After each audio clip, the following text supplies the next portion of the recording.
Hello lovely and beautiful twin flames family.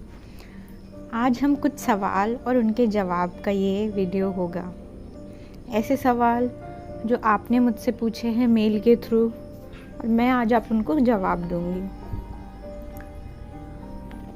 यूँ तो बहुत सारे सवाल हैं, लेकिन हम कुछ क्वेश्चंस ले लेते हैं जो बहुत ही ज़्यादा मात्रा में लोगों ने भेजा है अपने क्वेरी के तौर पे।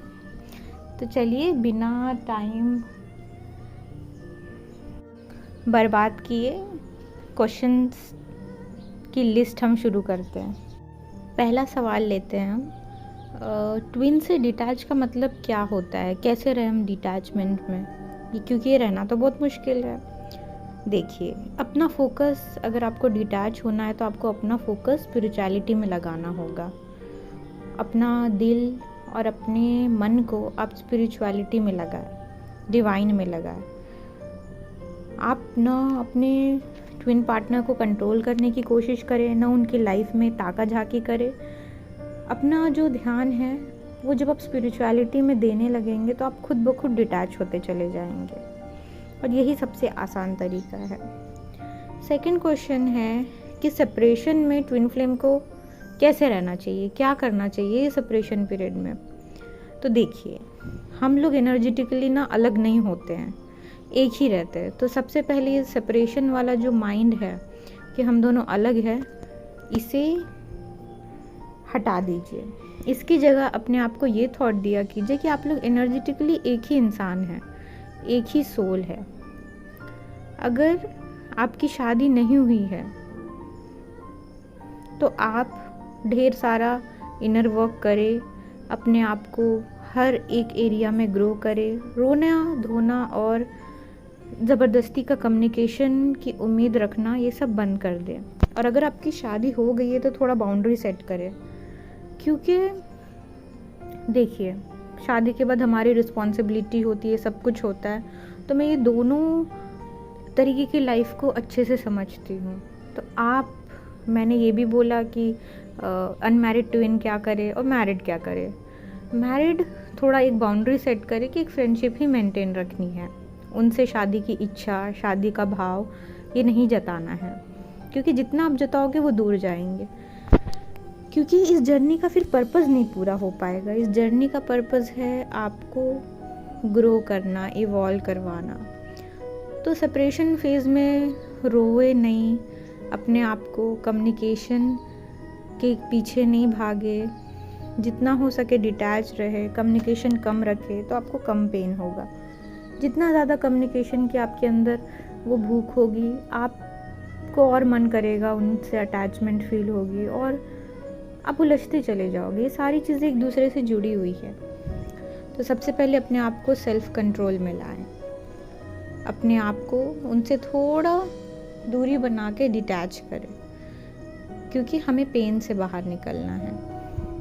और बस फिर क्या, आपका सेपरेशन फेस एंजॉयमेंट पीरियड बन जाएगा। ये शुरू में बहुत जल्दी तो नहीं हो पाता है, क्योंकि हम समझते समझते थोड़ा हमें टाइम लग जाता है। किसी को 1 साल लग सकता है, किसी को 2 साल लग सकते हैं, किसी को हो सकता है 3 मंथ में ही समझ जाए। जिसकी जैसी कॉन्शियसनेस, उनको उतना टाइम लगेगा।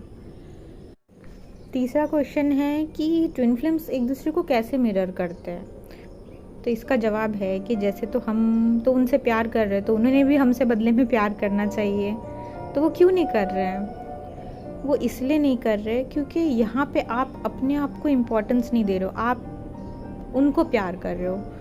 तो प्यार तो आपके अंदर जो होगा वही वो आपसे करेंगे। आपके अंदर खुद के लिए अगर प्यार नहीं होगा, आप अपनी खुद को इम्पोर्टेंस नहीं देंगे, खुद को महत्वपूर्ण नहीं समझेंगे या खुद को टाइम भी नहीं देंगे, तो ये इक्वेशन इस तरीके से काम करता है कि सबसे पहले आपको क्या करना होगा, इस मिररिंग इफ़ेक्ट में आपको पहले खुद को इम्पोर्टेंस देनी होगी, खुद को प्यार जताना होगा डेली, खुद को प्रायोरिटी पे रखना होगा कि आपको क्या चाहिए, आपको क्या ज़रूरत है, आपको और क्या करना है। ऐसे गोल्स बनाएं अपने लिए। ये नहीं कि इनर वर्क कर लिया और इसमें कोई कुछ भी नहीं है।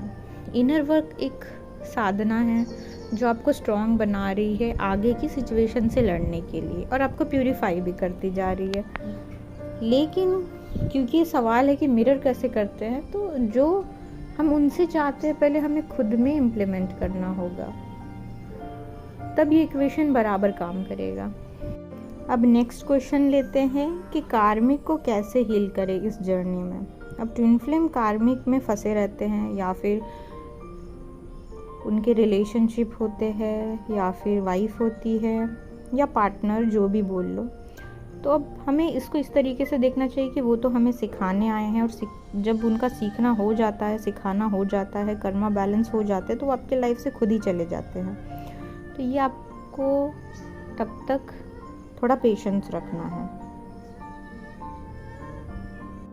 कि जब आपके कर्मा बैलेंस होंगे तो वो ये एनर्जी बैलेंस करवा के चले जाएंगे।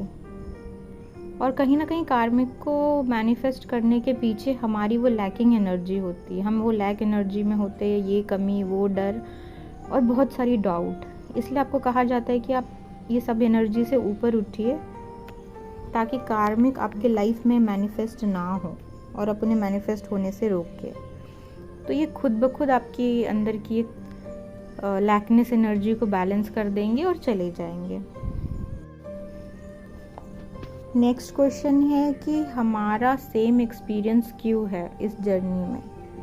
अब देखिए, बहुत सारे कलेक्टिव में होता है कि सेम ही एनर्जी होती है ट्विन फ्लेम्स की, सेम चैलेंजेस होते हैं, लगभग सेम ही होता है सबके साथ, क्योंकि सबको एक ही तैयारी करवानी है और एक ही जगह पहुंचाना है। इसलिए सबके लाइफ में आगे पीछे थोड़ा 1-2 साल या थोड़ा टाइम में चीज़ें एक ही जैसी होती है, इसलिए आपको एक्सपीरियंसेस सेम होते हैं। अगर कलेक्टिव के किसी, आप देखोगे डिवाइन मस्कुलाइन की जो एनर्जी, वो सारे कलेक्टिव डिवाइन मस्कुलाइन से मैच हो जाती है, क्योंकि अमूमन सबके लाइफ में सेम ही चीज़ें चलती है। मास अवेकनिंग होती है इसमें, क्यों हो रही है? पहले तो ऐसा नहीं होता था। अब मास अवेकनिंग इसलिए हो रही है क्योंकि लाइफ में हम बहुत बिलीफ कम हो गया है हमारा गॉड के ऊपर, हम गॉड फियरिंग कम हो गए हैं। तो कोई तो ऐसी कम्युनिटी हो जो वापस से विश्वास लाए, वापस से अनकंडीशनल दुनिया में लाए और हेल्प करे लोगों की। ये पर्पस पूरा करने के लिए मास अवेकनिंग हो रही है ट्विन फ्लेम्स की। तो उससे पहले आपको हील होना होगा और इस कम्युनिटी में आपको अपना पर्पस पूरा करके इसे आगे लेके जाना होगा। तो सेम एक्सपीरियंस का कारण है कि आपसे सेम चीज़ें करवानी है, आपसे दुनिया का पर्पस पूरा करवाना है, और लगभग चैलेंजेस सेम है, इसलिए एक्सपीरियंसेस सेम है। तो ये कुछ सवाल थे आपके, और मेरा ये एक छोटा सा जवाब मैंने देने का ट्राई किया है। मैं होप करती हूँ कि आप लोगों को इससे ज़रूर हेल्प मिले और आप इसी तरीके से हमेशा आगे बढ़ते रहें।